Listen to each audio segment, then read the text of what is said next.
Sun travels வடமாகாணத்தில் சட்டபூர்வமான அனுமதியுடன் இயங்குகின்ற visa consultants and ticket agent. உங்கள் பெறுமதியான கடவுச்சீட்டுகள், ஆவணங்கள் போன்றவற்றுக்கு பாதுகாப்பான அனுமதி பெற்ற நிறுவனம் சன் டிராவல்ஸ்.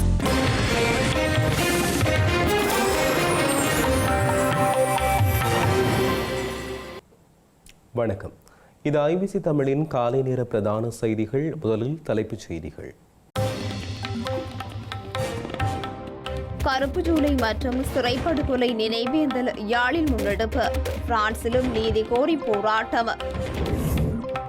பெல்லன்விலையில் உணவு உரிமையாளர் சுட்டுக்கொலை, சந்தேக நபர்கள் 2 கைது. குற்றச்சாட்டுகளிலிருந்து தப்பிக்கவே ரணில் சஜித் சந்திப்பு, நலிந்த ஜேதிச சாடல்.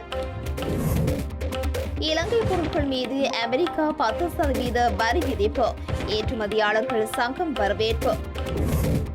35 நாட்களுக்கு பின்னர் இயல்பு நிலைக்கு திரும்பிய டெல்லி, போராட்டம் முடிவுக்கு கொண்டு வரப்பட்டதை அடுத்து நகர்வு. ஜேர்மன் பெர்லினில் ஒன்று கூடல் நிகழ்வின் போது தாக்குதல், ஒருவர் பலி, 16 பேர் காயம். இனி தொடர்வது விரிவான செய்திகள். 1983ஆம் ஆண்டு வெலிக்கடை சிறைச்சாலையில் படுகொலை செய்யப்பட்ட சிறை கைதிகளின் கருப்பு ஜூலை நினைவேந்தல் நேற்றைய தினம் யாழ்ப்பாணம் தந்தை செல்வா அரங்கில் உணர்வு ரீதியாக முன்னெடுக்கப்பட்டுள்ளது. வெலிக்கடை சிறைச்சாலையில் 1983ஆம் ஆண்டு படுகொலை செய்யப்பட்ட சிறை கைதிகளின் கருப்பு ஜூலை நினைவேந்தல் நேற்றைய தினம் யாழ்ப்பாணம் தந்தை செல்வா அரங்கில் உணர்வுபூர்வமாக முன்னெடுக்கப்பட்டது. குரலாற்றவர்களின் குரல் அமைப்பின் ஏற்பாட்டில் இந்த நினைவேந்தலானது முன்னெடுக்கப்பட்டது. யாழ்ப்பாணம் தந்தை செல்வா கலையரங்கில் குறித்த நிகழ்வு நேற்றைய தினம் இடம்பெற்றது. இதன்போது பொதுச்சுடர் ஏற்றப்பட்டு சிறையில் படுகொலை செய்யப்பட்டவர்களின் நினைவாக சுடர்களும் ஏற்றப்பட்டது. நிகழ்வில் நாடாளுமன்ற உறுப்பினர், அரசியல் கட்சிகளின் பிரதிநிதிகள், சமூக செயற்பாட்டாளர்கள் என பலரும் கலந்து கொண்டிருந்தனர்.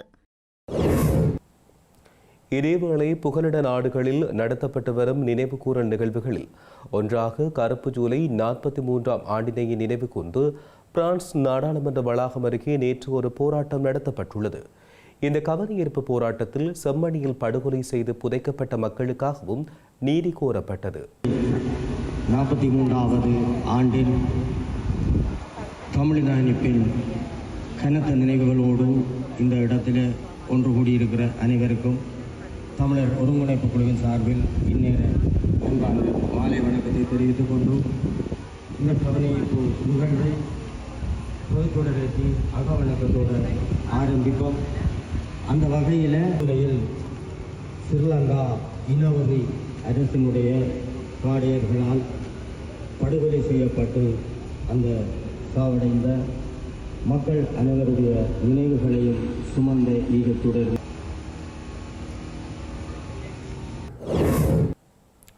தென்னிலங்கையில் அண்மைய நாட்களில் மீண்டும் துப்பாக்கிச் சூட்டு சம்பவங்கள் திடீரென்று மீண்டும் அதிகரித்து வரும் நிலையில் நேற்றிரவும் பெல்லன்விலை பகுதியில் நடந்த துப்பாக்கிச் சூட்டு சம்பவம் ஒன்றில் உணவக உரிமையாளரான 55 வயதுடைய நபர் ஒருவர் பலியாகியுள்ளார். குறித்த துப்பாக்கிச் சூட்டு சம்பவத்துடன் தொடர்புடையவர்கள் என்று சந்தேகிக்கப்படும் 2 கைது செய்யப்பட்டுள்ளதுடன் குறித்த சம்பவம் தொடர்பிலான மேலதிக விசாரணைகளை காவல்துறையினர் மேற்கொண்டு வருகின்றனர்.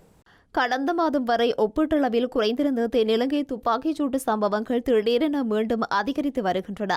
அண்மைய நாட்களில் தினசரி பாதாள உலக குழுக்களின் துப்பாக்கிச் சூட்டு சம்பவங்கள் அதிகரிக்க நேற்றிரவும் பொலன்வில பகுதியில் ஒரு தாக்குதல் நடத்தப்பட்டுள்ளது.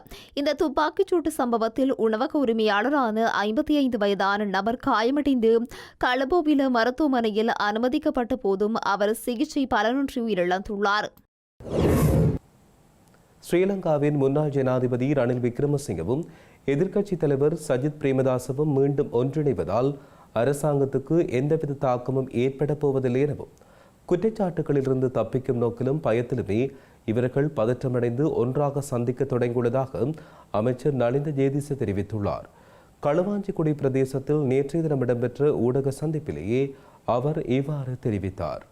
ஸ்ரீலங்காவின் முன்னாள் ஜனாதிபதி ரணில் விக்ரமசிங்கவும் எதிர்க்கட்சித் தலைவர் சஜித் பிரேமதாசவும் மீண்டும் ஒன்றிணைவது அரசாங்கத்திற்கு எந்தவித தாக்கத்தையும் ஏற்படுத்தப் போவதில்லை என அமைச்சர் நலிந்த ஜேதிஸ் தெரிவித்துள்ளார். ரணில் விக்ரமசிங்க தன்னை மீண்டும் தலைவராகவும் சஜித் பிரேமதாசவை தனக்கு கீழ் செயற்படும் சீடராகவும் மாற்றவே குறித்த சந்திப்புகளூடாக முயல்வதாகவும் அவர் குறிப்பிட்டுள்ளார். முன்னர் இவர்கள் இருவரும் ஒன்றாக இருந்தபோதே எதையும் சாதிக்க முடியாமல் பிரிந்து சென்ற நிலையில் தற்போது மீண்டும் இணைவதால் புதிதாக எதையும் செய்துவிட முடியாது எனவும் அவர் தெரிவித்துள்ளார். இதனை ஒரு சமமான கூட்டுணைவாக பார்க்க முடியாது எனவும் அவர் சுட்டிக்காட்டியுள்ளார். ரணில் விக்ரமசிங்கே தனது அரசியல் அனுபவத்தை பயன்படுத்தி தனது ஆதிக்கத்தை நிலைநிறுத்தி தன்னை தலைவராக காட்டிக் கொண்டுள்ளதாகவும் சஜித்தை 2ஆம் இடத்திற்கு கீழே தள்ளிவிட்டார் எனவும் அவர் தெரிவித்துள்ளார். அத்துடன் குற்றச்சாட்டுகளிலிருந்து தப்பிக்கும் நோக்கில் பயத்திலுமே சஜித், ரணில், நாமல் போன்றோர் பதற்றமடைந்து ஒன்றாக சந்திக்க தொடங்கியுள்ளதாகவும் அவர் குறிப்பிட்டுள்ளார். இலங்கையிலிருந்து இறக்குமதி செய்யப்படும் பொருட்களுக்கு அமெரிக்கா 10% வரி விதிக்கும் முடிவை இலங்கை ஏற்றுமதியாளர்கள் சங்கம் வரவேற்றுள்ளது. இலங்கையின் மிகப்பெரிய ஏற்றுமதி சந்தையில் இலங்கை பொருட்களின் போட்டித்தன்மையை பாதுகாக்க இந்த நடவடிக்கை உதவும் எனவும் அந்த சங்கம் வலியுறுத்தியுள்ளது. முன்னர் முன்மொழியப்பட்ட கணிசமான உயர்ந்த கட்டணங்களுடன் ஒப்பிடுகையில் இந்த 10% கட்டண விகிதம் ஒரு குறிப்பிடத்தக்க முன்னேற்றம் என்றும் இது இலங்கை ஏற்றுமதியாளர்களுக்கு அதிக உறுதியை வழங்கும் என்றும் ஏற்றுமதியாளர்கள் சங்கம் தெரிவித்துள்ளது. ஏற்றுமதியாளர்களையும் குறித்த துறையை சார்ந்துள்ள ஆயிரக்கணக்கானோரின் வாழ்வாதாரங்களையும் பாதுகாக்க அவர்களின் முயற்சிகள் உதவியதாக கூறி ஜனாதிபதி அனுர்குமார் திசாநாயக்க அரசாங்கம் மற்றும் அமெரிக்காவுடனான பேச்சுவார்த்தைகளில் ஈடுபட்ட அதிகாரிகளுக்கு சங்கம் நன்றி தெரிவித்துள்ளது. குறித்த தேர்வையானது வங்கதேசம், இந்தியா, பாகிஸ்தான், இந்தோனேஷியா, மலேசியா மற்றும் கம்போடியா உள்ளிட்ட பல முக்கிய போட்டியாளர்களுக்கு இணையாக இலங்கையை வகிக்கிறது எனவும் அவர் குறிப்பிட்டுள்ளார்.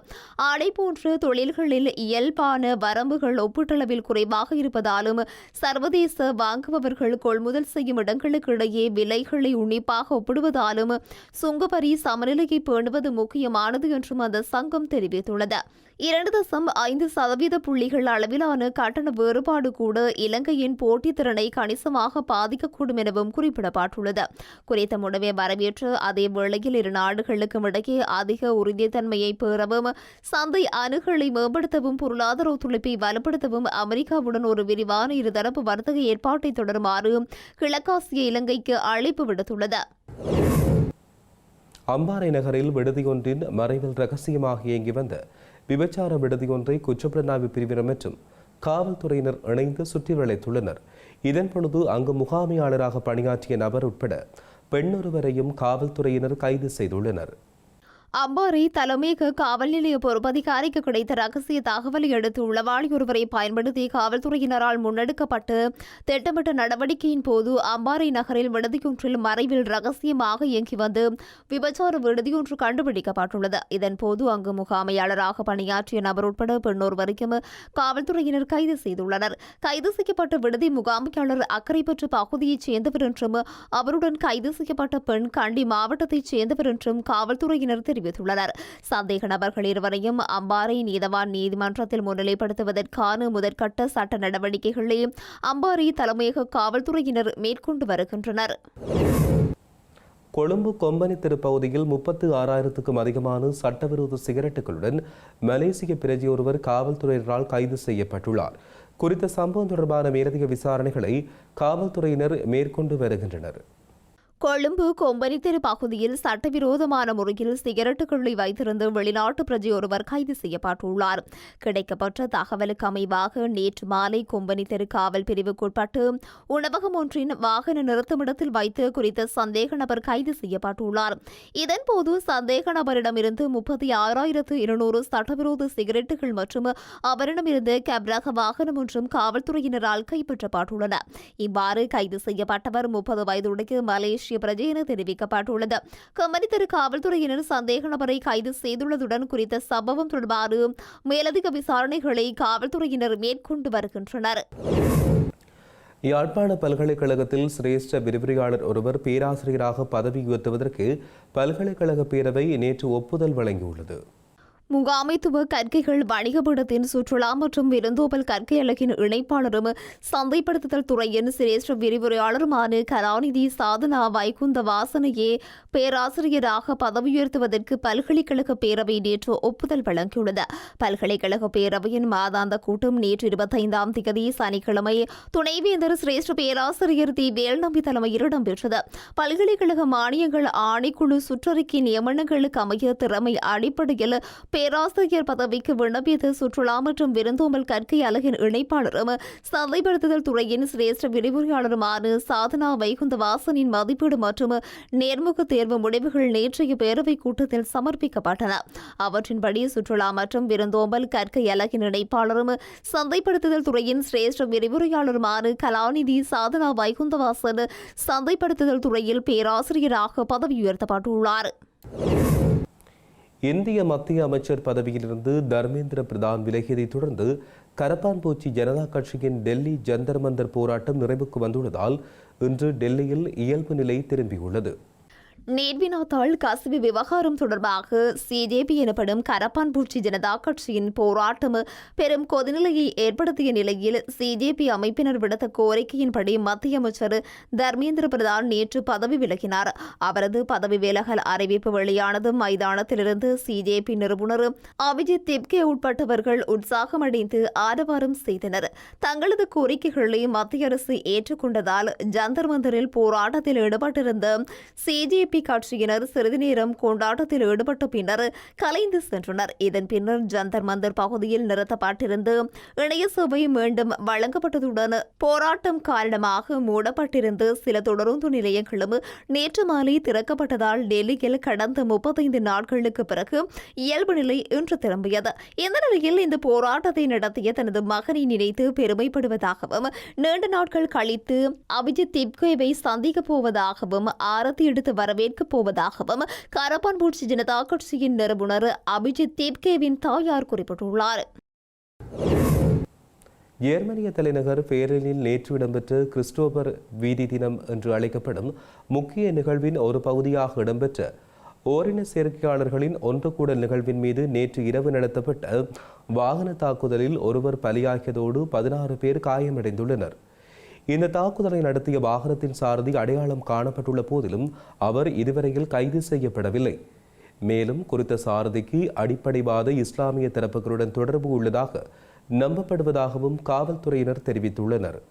ஐரோப்பாவின் மிகப்பெரிய கொண்டாட்டங்களில் ஒன்றான கிறிஸ்டோபர் வீதி தினத்தில் அணிவகுத்து செல்ல இலட்சக்கணக்கான மக்கள் பேர்லினில் ஒன்று கூடிய நிலையில் அதன் பின்னர் இந்த தாக்குதல் இடம்பெற்றுள்ளது. இந்த நிகழ்வில் ஒரு பகுதியாக பேர்லின் டேர் கார்டன் எனப்படும் பூங்கா பகுதியில் ஓரின சேர்க்கையாளர்களில் ஒன்று கூடல் நடத்தப்பட்ட போது இரவு 10 மணியளவில் ஒரு வெள்ளை நிற வாகனம் அந்த கூட்டத்திற்குள் வேகமாக புகுந்து அங்குள்ளவர்களை மோதி தள்ளியதால் அவலம் ஏற்பட்டுள்ளது.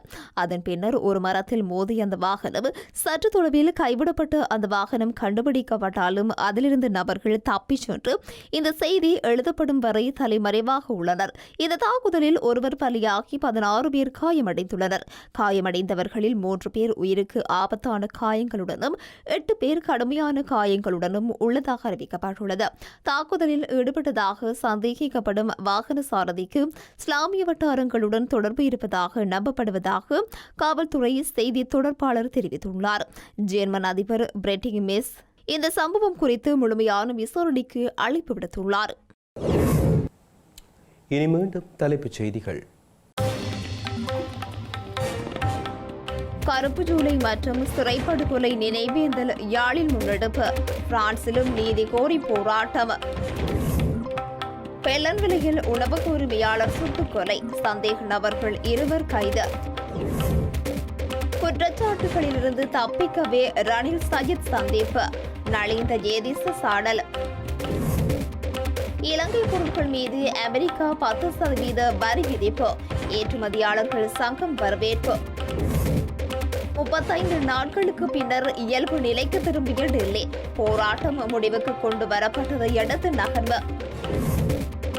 ஜெர்மன் பெர்லினில் ஒன்று கூடல் நிகழ்வின் போது தாக்குதல். ஒருவர் பலி, 16 பேர் காயம்.